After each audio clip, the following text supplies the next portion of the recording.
ఈ యొక్క పరిశుద్ధ నామాన్ని బట్టి ఈ రాత్రి కాల సమయంలో మొట్టమొదటగా దేవాది దేవుడైన యేసు ప్రభువుకి స్తుతులు స్తోత్రాలు చెల్లిందాం. దేవునికి స్తోత్రం. హల్లెలూయా, హల్లెలూయా. మన దేవాది దేవుడైన యేసు ప్రభు నిన్న నేడు నిరంతరము కూడా ఒకే రీతిగా ఉండి మనందరినీ కూడా కాపాడుతున్న విధానాన్ని బట్టి దేవుని యొక్క సన్నిధిలో స్తుతింప బద్ధులమై ఉంటూ ఉన్నాము. దేవునికి స్తోత్రం. హల్లెలూయా, హల్లెలూయా. ఈ భయంకరమైన దినాల్లో మనము ఉంటూ ఉన్నాము. ఇటువంటి భయంకరమైన పరిస్థితుల్లో మనం జీవిస్తూ ఉన్నప్పుడు మనం చాలా జాగ్రత్తగా ఉంటూ ఉండాలి. బయట ఎక్కడ చూసినా కానీ ఈ యొక్క కరోనా వైరస్ అనే భయంతో ఎంతో గజగజలాడుతూ ఉన్నారు. ఇటువంటి పరిస్థితుల్లో మనం చాలా జాగ్రత్తగా ఈ లోకంలో ఉంటూ ఉండాలి. దేవునికి స్తోత్రం. దేవుని యొక్క బిడలకి ఒక అభయం ఉంది కాబట్టి, దేవుని యొక్క బిడలకి ఒక మంచి ఆలోచన ఉంటుంది కాబట్టి మనందరము కూడా చాలా జాగ్రత్తగా ఉంటూ ఈ భయంకరమైన విపత్తు నుంచి మనము తప్పించుకోవాలని కూడా నేను మనవి చేస్తూ ఉన్నాను. దేవునికి స్తోత్రం.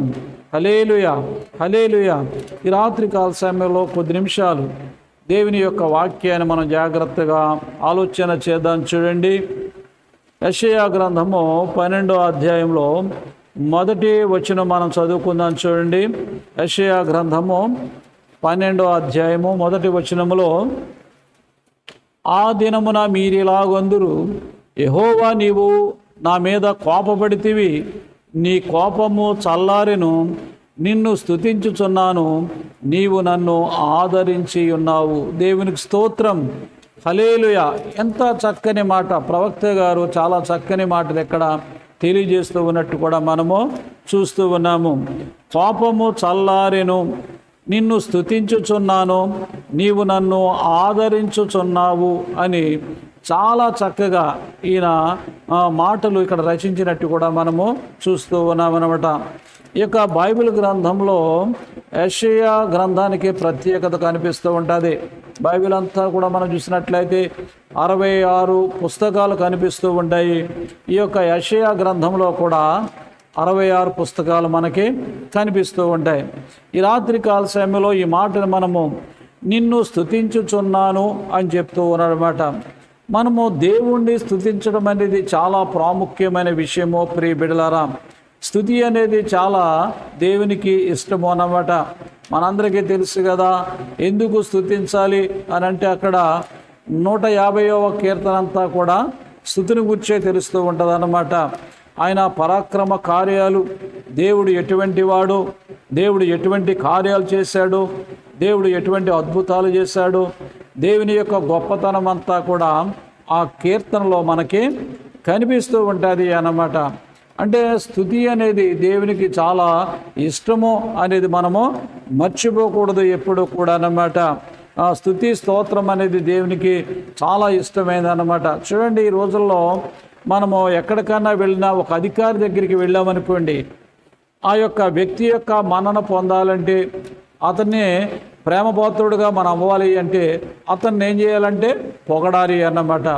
అతన్ని స్తుతించాలి, అతన్ని ఘనపరచాలి. అతన్ని గొప్ప చేసినప్పుడు మనకి ఏది కావాలో ఆ కార్యక్రమం అంతా కూడా చేస్తూ ఉంటాడు అనేది మనము గ్రహించే విషయమే.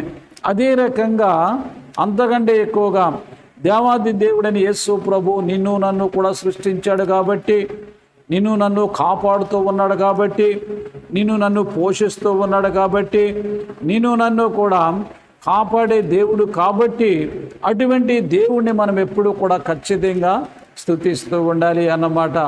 దావీదు మహారాజు దాన్ని గ్రహించాడు కాబట్టి దినవృత్తాంతముల గ్రంథము 23:5వ వచనంలో మనం చదివినట్లయితే అక్కడ స్తుతి చేయటానికి 4000 మందిని పెట్టినట్టు కూడా మనము చూస్తూ ఉంటాము. అంటే 4000 మందిని స్తుతికి పెట్టాడు అంటే స్తుతి ఎంత ప్రాముఖ్యమైనదో మనం ఆలోచన చేయాలన్నమాట.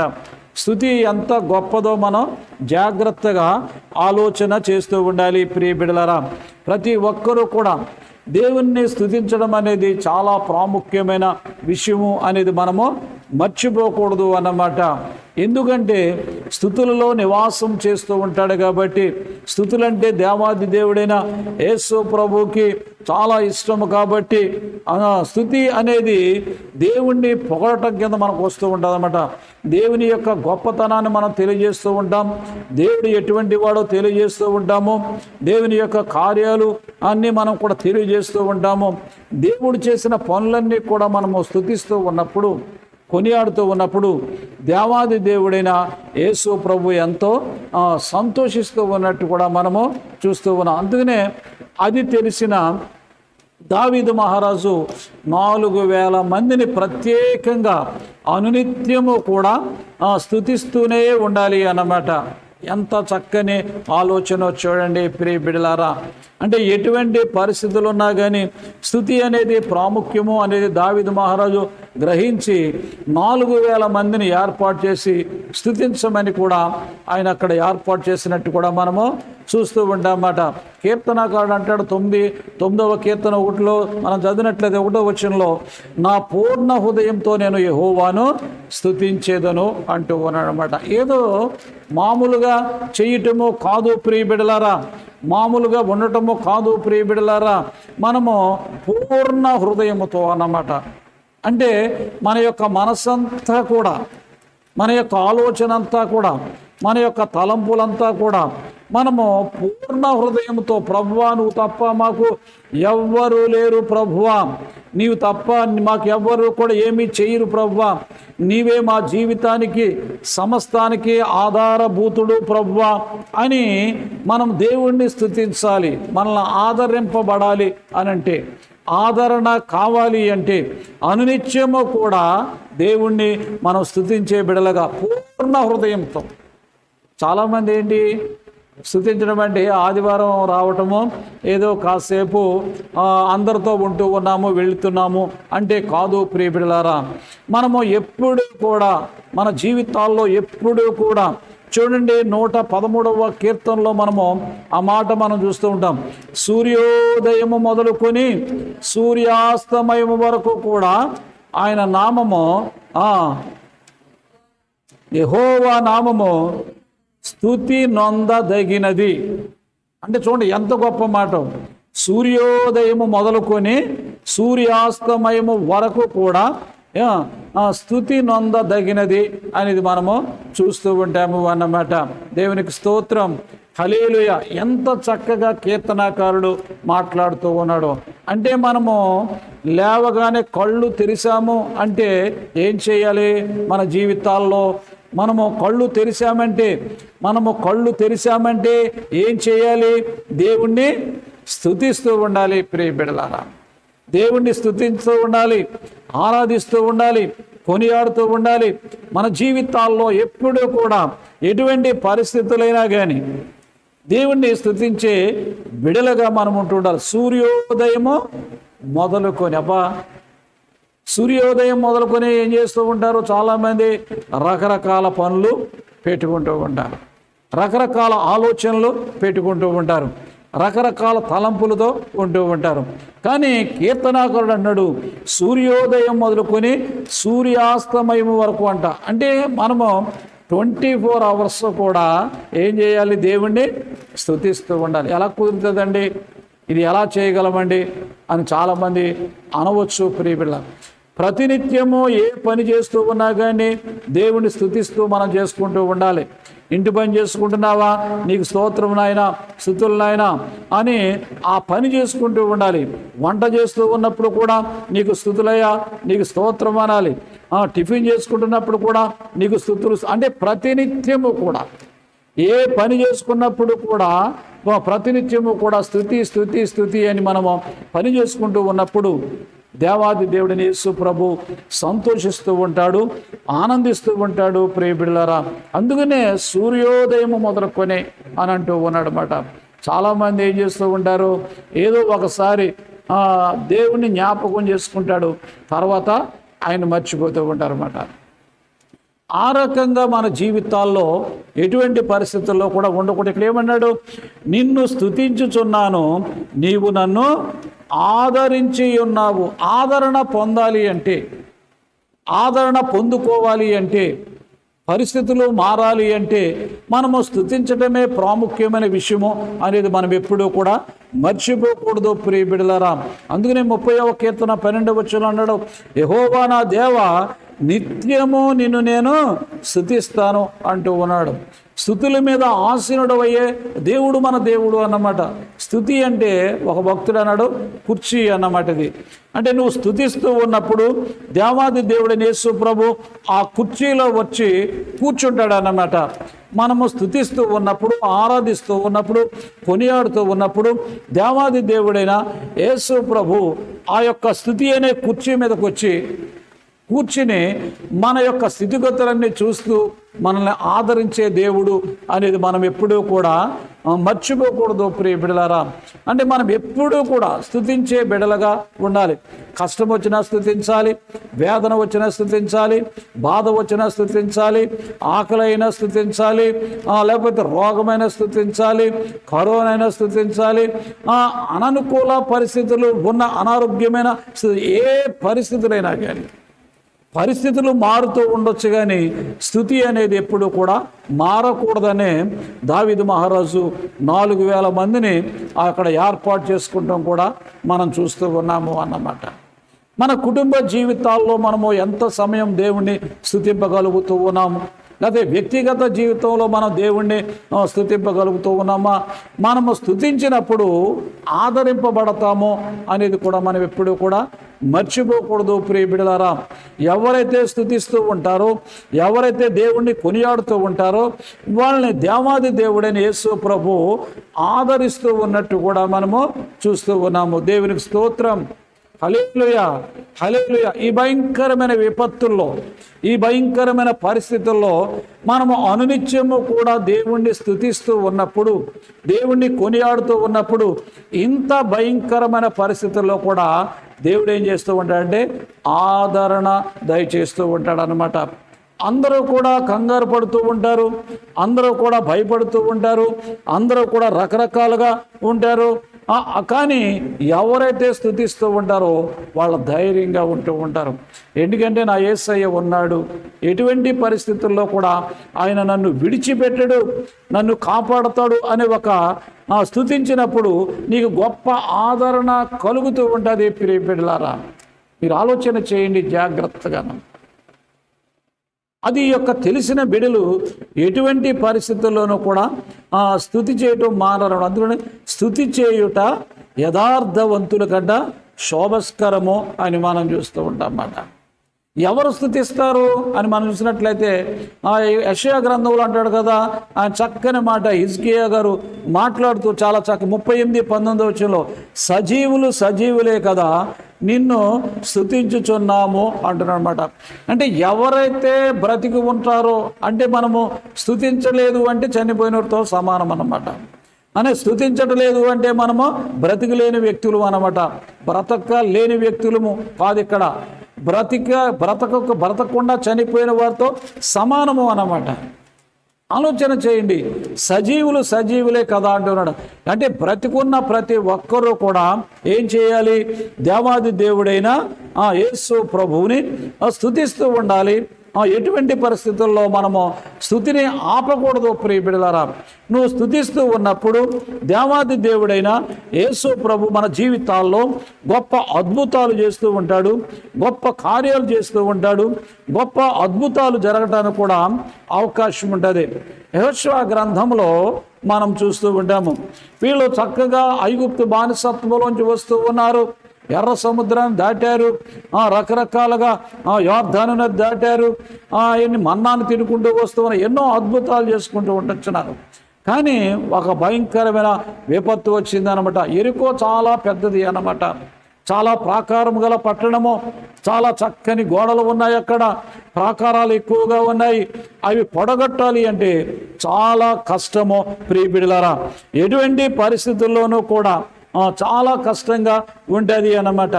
అటువంటి ఎరుకో పట్టణాన్ని స్వాధీనం చేసుకోవాలి అనంటే ఒకే ఒక్క మంచి ఆయుధాన్ని ఉపయోగించారు. ఏం చెప్తున్నాడు యెహోషువ గారు? ఏం చెప్తున్నాడు? మీరందరూ కూడా 6 రోజులు కూడా ఎరుకో పట్టణం చుట్టూ కూడా రోజు ఒక్కసారి తిరగండి. ఏం చేయాలి మీరు తిరగటమో? కత్తులు కటారాలు పట్టుకుని తిరగక్కర్లేదు. మీరు వాయిద్యాలు పట్టుకుని దేవుణ్ణి స్తుతించండి, దేవుణ్ణి ఆరాధించండి, బూరల ధ్వని చేయండి, ఆర్భాటం చేయండి, దేవునికి స్తుతులు స్తోత్రాలని చెప్పండి.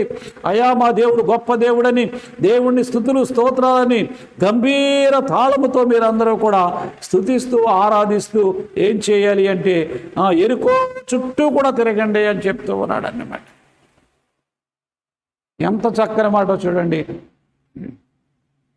ఈరోజు నువ్వు కష్టంలో ఉన్నావా, శోధనలో ఉన్నావా, ఇబ్బందిలో ఉన్నావా, ఇరుకులో ఉన్నావా, దేవుణ్ణి స్తుతించు ప్రియబిడ. ఎటువంటి పరిస్థితుల్లో నీకు విజయము రావాలి అంటే, నువ్వు విజయము పొందాలి అంటే, ఎటువంటి పరిస్థితుల్లో కూడా దేవుడు విడిచిపెట్టే దేవుడు కాడు. కాబట్టి నీవు ఆదరింపబడాలి అంటే ఏం చేయాలంటే మనము స్తుతిస్తూ ఉండాలన్నమాట, ఎక్కువగానమాట. దేవాది దేవుడైన యేసు ప్రభువుని సూర్యోదయం మొదలుకొని సూర్యాస్తమయం వరకు కూడా మనము స్తుతిస్తూనే ఉండాలి, కొనియాడుతూనే ఉండాలి. మనం దేవుణ్ణి స్తుతిస్తూ ఉన్నప్పుడు దేవాది దేవుడిని యేసు ప్రభు ఆదరణ ఇస్తూ ఉంటాడు. ప్రియ బిడ్డలారా, వీళ్ళు అదే చేశారనమాట. ఆ ఎరుకో పట్టణాన్ని స్వాధీనం చేసుకోవాలంటే, ఎరుకో పట్టణాన్ని జయించాలి అంటే, ఎరుకో పట్టణం వీళ్ళకు స్వాధీనము కావాలి అంటే వీళ్ళు ఉపయోగించిన ఆయుధము ఏమిటి అంటే స్తుతియే. ప్రియ బిడ్డలారా, ఈరోజు ఈ ఆయుధాన్ని నువ్వు పట్టుకున్నట్లయితే, నీకు వేదనగా ఉందా, నీకు శోధనలో ఉన్నావా, ఇబ్బందులో ఉన్నావా, ఇరుకుల్లో ఉన్నావా, శ్రమల్లో ఉన్నావా, కష్టాల్లో ఉన్నావా, రకరకాల పరిస్థితుల్లో నువ్వు బాధపడుతూ ఉన్నావా, నువ్వు ఆదరింపబడాలి అంటే నువ్వేం చేయాలి అంటే, ఆ ఎరుకో గోడలు కూలిపోయినట్లు నీ సమస్యలన్నీ కూడా తీరాలి అంటే నువ్వు దేవుణ్ణి స్తుతించడం మొదలుపెట్టు. ప్రియ బిడ్డలారా, నువ్వు దేవుణ్ణి స్తుతిస్తూ మొదలు పెడుతూ ఉన్నప్పుడు, నువ్వు స్తుతిస్తూ నువ్వు ఆరాధిస్తూ ఉన్నప్పుడు, స్తోత్రాలు చెల్లిస్తూ ఉన్నప్పుడు, నువ్వు దేవుని యొక్క సన్నిధిలో ఎక్కువగా స్తుతిగానాలు చేస్తూ ఉన్నప్పుడు ఎరికో కోటలు ఏ రకంగా కూలిపోయాయో, నీ యొక్క సమస్యలన్నీ కూడా,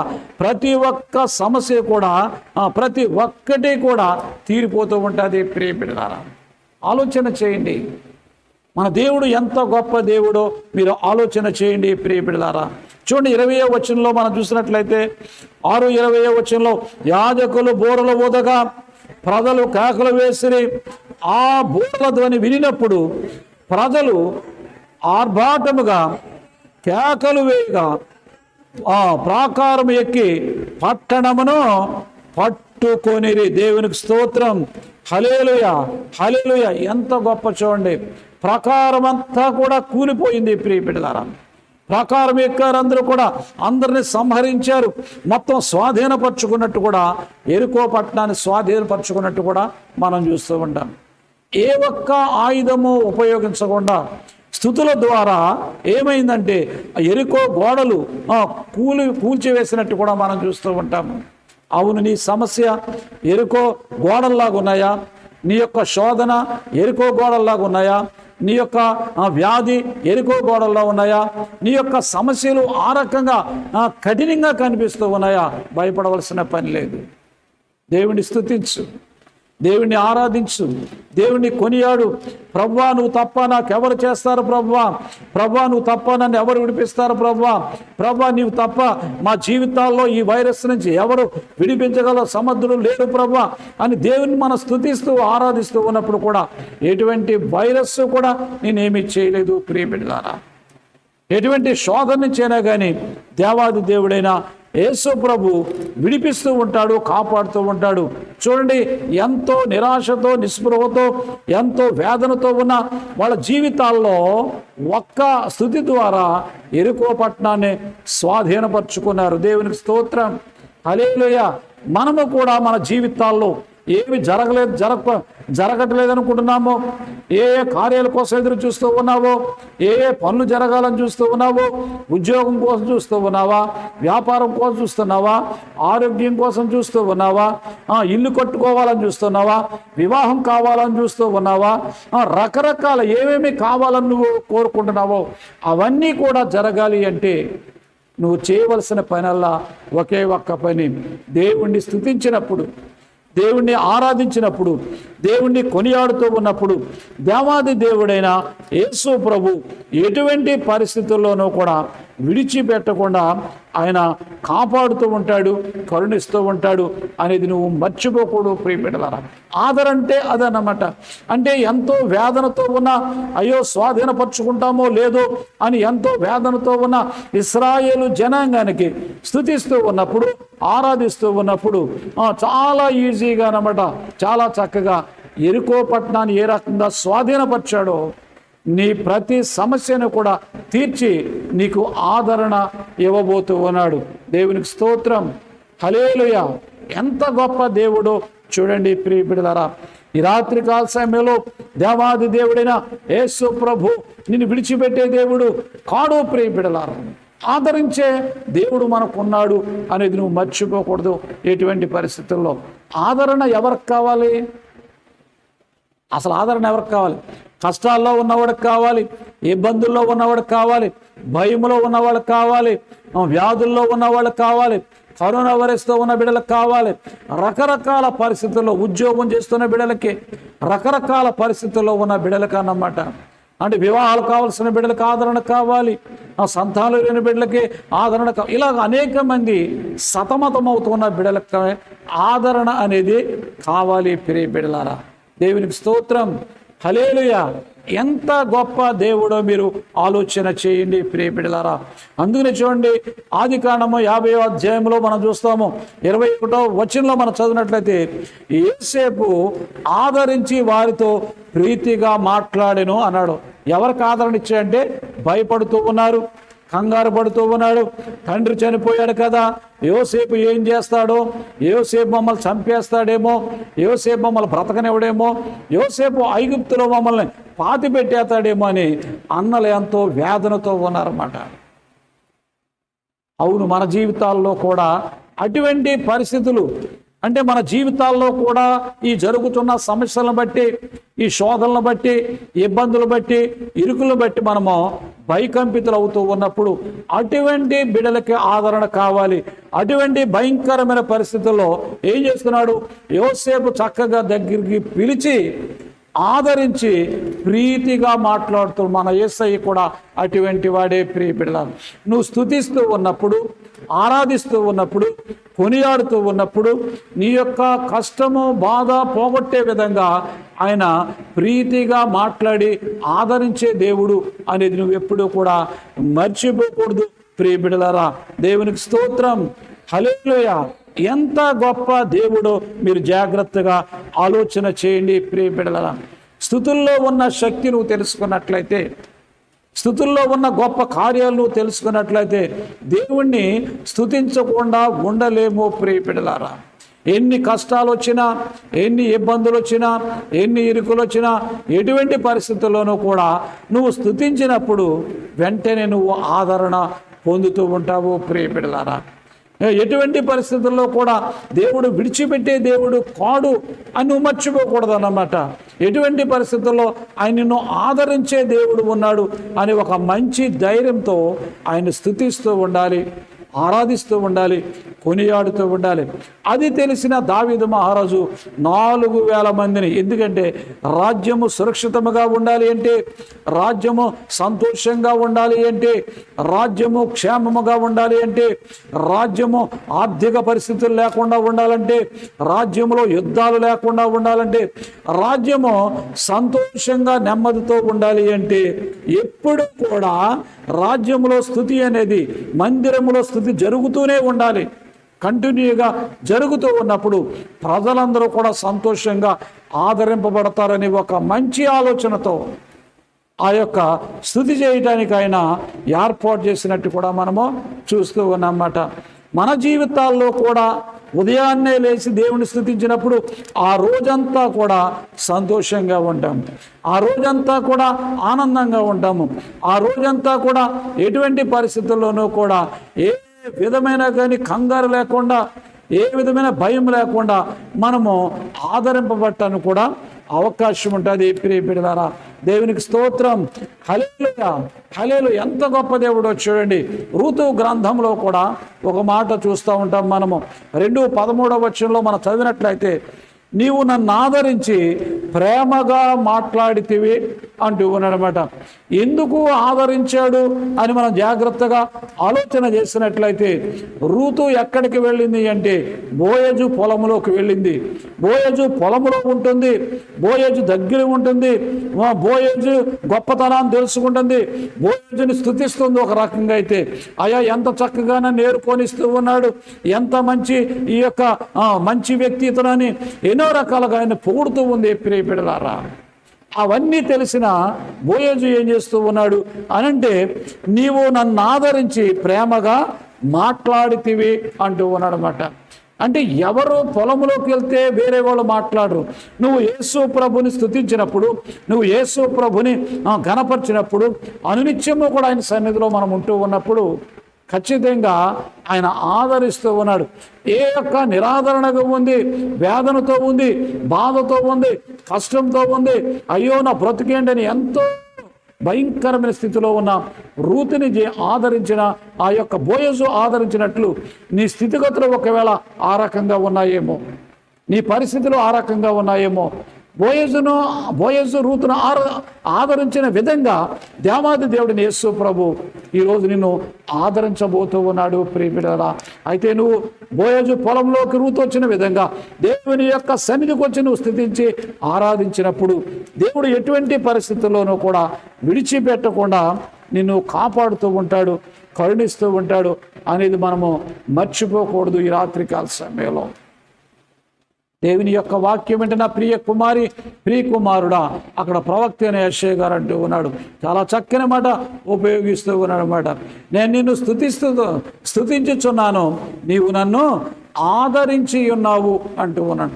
నువ్వు స్తుతించినప్పుడు దేవుడు ఆదరిస్తూ ఉంటాడు. నువ్వు దేవుణ్ణి కొనియాడుతూ ఉన్నప్పుడు ఆదరిస్తూ ఉంటాడు. దేవుణ్ణి ఎవరైతే స్తుతిస్తూ ఉంటారో వాళ్ళ జీవితాల్లో అద్భుతాలు చూస్తారు. ప్రియ బిడ్డలారా, వాళ్ళ జీవితాల్లో గొప్ప కార్యాలు చూస్తూ ఉంటారు. స్తుతించే వ్యక్తుల జీవితాల్లో గొప్ప అద్భుతాలు దేవుడు చేస్తూ ఉంటాడు. యెహోషాపాతు జీవితంలో కూడా చూస్తూ ఉంటాము. 2వ దినవృత్తాంతముల గ్రంథంలో 20వ అధ్యాయంలో మనం చదువుకున్నట్లయితే చూడండి ఎంతమంది వచ్చారు. మోయాబీయులు వచ్చారు, అమ్మోనీయులు వచ్చారు, మోయానీయులు వచ్చారు, ఇంకా చాలామంది అనమాట. కొంతమంది సిరియన్లు కూడా వచ్చినట్టు కూడా మనం చూస్తున్నాం. విస్తారమైన సైన్యం వచ్చిందన్నమాట. విస్తారమైన సైన్యం చుట్టూ కూడా యెహోషాపాతు రాజ్యం అంతా కూడా చుట్టూ కూడా చుట్టుముట్టేశారు శత్రువులంతా కూడా. ప్రియ బిడ్డలారా, అయితే ఈ యొక్క రాజు చాలా నిబ్బరము కలిగి ఉన్నాడు, ధైర్యంగా ఉన్నాడు. దేవుని యొక్క సన్నిధికి వెళ్ళాడు. దేవుని యొక్క సన్నిధిలో ఉండి ప్రజల్ని బలపరుస్తూ ఉన్నాడు. మీరు ఎటువంటి పరిస్థితుల్లోనూ కూడా భయపడొద్దు, కంగారు పడొద్దు, ఎటువంటి పరిస్థితుల్లో మీరు తొందరపడొద్దు అన్నీ చెప్పుకుంటూ వచ్చి ఏం చేస్తూ ఉన్నాడంటే, చూడండి చక్కని మాట అన్నాడు. 21వ వచనంలో 21వ అన్నట్టయితే, మరియు అతడు జనులను హెచ్చరిక చేసిన తరువాత యెహోవాను స్తుతించుటకు గాయకులను ఏర్పరిచి వారు పరిశుద్ధాలంకరము ధరించి సైన్యము ముందర నడుచుచు యెహోవా కృప నిరంతరముండును, ఆయనను స్తుతించుడని స్తోత్రము చేయుటకు వారిని నియమించెను. దేవునికి స్తోత్రం. ఎంత గొప్ప ఆలోచన చూడండి. గొప్ప పరిస్థితుల్లో భయంకరమైన విపత్తు వచ్చింది. 4 ప్రక్కల వచ్చేసారు, శత్రువులు చుట్టుముట్టారు. కానీ కంగారు పడకుండా దేవుని యొక్క సన్నిధికి వెళ్ళాడు మొట్టమొదటగా. ఆ తర్వాత ప్రజలందరినీ కూడా సమకూర్చాడు. దేవుని యొక్క సన్నిధిలో ప్రార్థన చేస్తూ ఉన్నాడు. ఆ పిల్లలు, పెద్దలు, శిశువులు అందరూ కూడా వచ్చేసారు. మొత్తం అందరూ కూడా దేవుని యొక్క సన్నిధిలో అందరూ కూడా వచ్చారు. దేవుని దగ్గర అభయం వచ్చింది కదా అని ఊరుకోలేదు. ఏం చేస్తూ ఉన్నాడు అప్పుడు ఈ మాట ఎంత చక్కగా పెట్టాం. అతడు జనులను హెచ్చరిక, అదే కంగారు పడకండి అమ్మా, తొందరపడకండి అమ్మా, ఈ సైన్యాన్ని చూసి మీరు భయపడపోద్దు, ఇది జాగ్రత్తగా మీరు ఆలోచన చేయాలి. మీరు కంగారు పడిపోవద్దు. మన శోధన వచ్చిన మన శోధనలో ఇబ్బందులు ఇక్కట్లో కంగారు పడిపోతాం. కంగారు పడవద్దు ఎటువంటి పరిస్థితుల్లో కంగారు పడొద్దని జనులకు హెచ్చరిక చేసిన తరువాత జనులు ఏం చేస్తారు? కంగారు పడిపోతారు అన్నమాట. అయ్య బాబు ఏమైపోద్దో, ఏం పరిస్థితుల్లో, ఎలాగా, ఏంటి, రాజు ఏం మాట్లాడతలేదు, ఏంటి, రాజు ఏమో తిరుగుతూ ఉన్నాడు, ఏమైపోతామో అనుకుంటున్న పరిస్థితిలో హెచ్చరిక చేసి ఏం చేస్తున్నాడు? యెహోవాను స్తుతించుటకు గాయకులను ఏర్పరిచి వారు పరిశుద్ధాలకు ధరించి సైన్యము ముందర నడుచు యెహోవా కృప నిరంతరమును ఆయన స్తుతించడని స్తోత్రం చేటుకు వారిని నియమించారు. వారు ఎప్పుడైతే పాడతమ్ములు పెట్టారో, ఎప్పుడైతే స్తుతిస్తూ ఉన్నారో చూడండి, యెహోవా యూదా వారి మీదకి వచ్చిన అమ్మోనీయుల మీదను, మోయాబీయుల మీదను, షేయిరు మన్య నివాసుల మీదను మాటుగాండ్రు పెట్టిన గనుక వారు హతులయ్యిరి. దేవునికి స్తోత్రం. హతులైపోయారన్నమాట. స్తుతిస్తూ ఉన్నప్పుడు, ఆరాధిస్తున్నప్పుడు, కొనియాడుతూ ఉన్నప్పుడు అన్నమాట గొప్ప వధ జరిగింది. అక్కడ విస్తారముగా ధనం వచ్చింది వాళ్ళకి. అన్ని దోచుకున్న తర్వాత 26వ వచనంలో 4వ దినమున వారు బెరాకా లోయలో కూడిరి. అక్కడ వారు యెహోవాకు కృతజ్ఞతాస్తుతులు చెల్లించినందున నేటి వరకు ఆ చోటికి బెరాకా లోయ అని పేరు. స్తుతి లోయ అన్నమాట, అనగా స్తుతి. స్తుతుల్లో ఉన్న శక్తి గ్రహించిన వాడు ఎవరు అంటే యెహోషాపాతు. ప్రియబిడ్డలారా, ప్రియ కుమారి, రాత్రికాల సమయంలో ఎటువంటి పరిస్థితులు ఉన్నా కానీ, నలుగురు రాజులు చుట్టుముట్టినా కానీ అధైర్యపడకుండా స్తుతించినప్పుడు, ఆరాధించినప్పుడు దేవాది దేవుడైన యెహోవాయే యుద్ధము జరిగించాడు. ప్రియబిడ్డలారా, యుద్ధము జరిగించిన తర్వాత వాళ్ళందరి దగ్గర కూడా దోచుకున్నారు చక్కగా వీళ్ళందరూ కూడా. అప్పుడు మళ్ళీ కూడా ఏం చేశారు? బెరాకా లోయలో దేవుణ్ణి స్తుతిస్తూ ఉన్నారు. స్తుతి చేయుట యథార్థవంతులకు శోభస్కరం. అవును, ఈ రాత్రికాల సమయంలో ఎటువంటి పరిస్థితుల్లోనూ కూడా, ఎటువంటి పరిస్థితులు ఉన్నా కానీ నువ్వు ఎటువంటి పరిస్థితుల్లో కూడా భయపడవద్దు అనేది ఈరోజు మనం నేర్చుకుంటున్నాము. ప్రియబిడ్డలారా, అందుకని స్తుతించు. దేవుడు నిన్ను ఆదరణ కలుగు చేస్తూ ఉంటాడు. అవును ప్రభువా, ఈ రాత్రికాల సమయంలో ప్రభువా ఎన్ని పరిస్థితులు ఉన్నా నిన్ను స్తుతిస్తానయ్యా, నిన్ను ఆరాధిస్తాను ప్రభువా అని దేవుని యొక్క సన్నిధిలో యెహోషాపాతులాగా ఒక మంచి నిర్ణయం. నీకు ఎన్ని సమస్యలు ఉన్నా, ఎన్ని శోధనలు ఉన్నా, ఎన్ని ఇబ్బందులు ఉన్నా, ఎన్ని వ్యాధులు ఉన్నా, ఎటువంటి పరిస్థితులైనా కానీ దేవాది దేవుడిని యేసు ప్రభు వాటన్నిటినీ కూడా తీసివేసి గొప్ప ఆదరణ దయచేసే దేవుడు ఉన్నాడు అనేది నువ్వు మర్చిపోకూడదు. అందుకనే చూడండి 94వ కీర్తనలు అంటాడు 19వ వచనంలో, నీ గొప్ప ఆదరణ నా ప్రాణమునకు నెమ్మది కలుగు చేయుచున్నది అంటూ ఉన్నాడనమాట. నువ్వు స్తుతించినప్పుడు దేవుని యొక్క గొప్ప ఆదరణ మన కుటుంబాలకి కలుగుతూ ఉంటుంది, వ్యక్తులకు కలుగుతూ ఉంటుంది, సంఘానికి కలుగుతూ ఉంటుంది. ఈరోజు అనేకమైన పరిస్థితుల్లో మనం భయకంపితులు అవుతూ ఉన్నాము. కానీ మనం స్తుతిస్తూ ఉన్నప్పుడు దేవుని యొక్క గొప్ప ఆదరణ మన జీవితాలకి నెమ్మది ఇవ్వబోతూ ఉంది. ప్రియబిడ్డలారా, అటువంటి మనం దేవుడిని కలిగి ఉన్నాం కాబట్టి ఈ రాత్రికాల సమయంలో ప్రభువా సూర్యోదయం మొదలుకొని సూర్యాస్తమయం వరకు కూడా నిన్ను స్తుతిస్తానయ్యా అని ఒక తీర్మానం తీసుకున్నప్పుడు నువ్వు ఎటువంటి పరిస్థితుల్లోనూ కూడా ఆదరణలో ఉంటావు తప్ప నిరాదరణలో ఉండవు అనేది నువ్వు మర్చిపోవద్దు. ప్రియబిడ్డలారా, అటువంటి దేవుడు మనం కలిగి ఉన్నాం కాబట్టి ఈ రాత్రికాల సమయంలో ప్రభువా నేను ఎంత కాలము బ్రతికితే అంతకాలము నిన్నే స్తుతిస్తానయ్యా, ఎటువంటి పరిస్థితి నా మరణ పర్యంతం వరకు కూడా నిన్నే స్తుతిస్తాను ప్రభువా అని తీర్మానం తీసుకుందాం. అటువంటి కృప దేవాది దేవుడిని యేసు ప్రభు ఈ రాత్రికాల సమయంలో మనందరికీ కూడా దయచేయును గాక. ఆమేన్. చిన్న ప్రార్థన చేసుకుందాం. మహాపరిశుద్ధుడును మహోన్నతమైన దేవ, జీవాధిపతి మా యేసయ్య నీకు స్తుతులు స్తోత్రమయ్యా. స్తోత్రం తండ్రి, మా సృష్టికర్త, మా జీవనదాత, మా యేసయ్య నిన్న నేడు నిరంతరం ఒకే రీతికున్న దేవానికి స్తుతులు స్తోత్రం తండ్రి. ఈ రాత్రికాల సమయంలో ప్రభువా ఇదిగో ఇప్పటి వరకు నీ వాక్యం విన్నాం ప్రభువా. ఇదిగో ప్రాముఖ్యంగా ప్రభువా కరోనా వైరస్తో బాధపడుతున్న ప్రతి ఒక్క బిడ్డని కూడా ముట్టండి ప్రభువా. ఈ వైరస్ బారిన పడి అనేక మంది మరణించారు.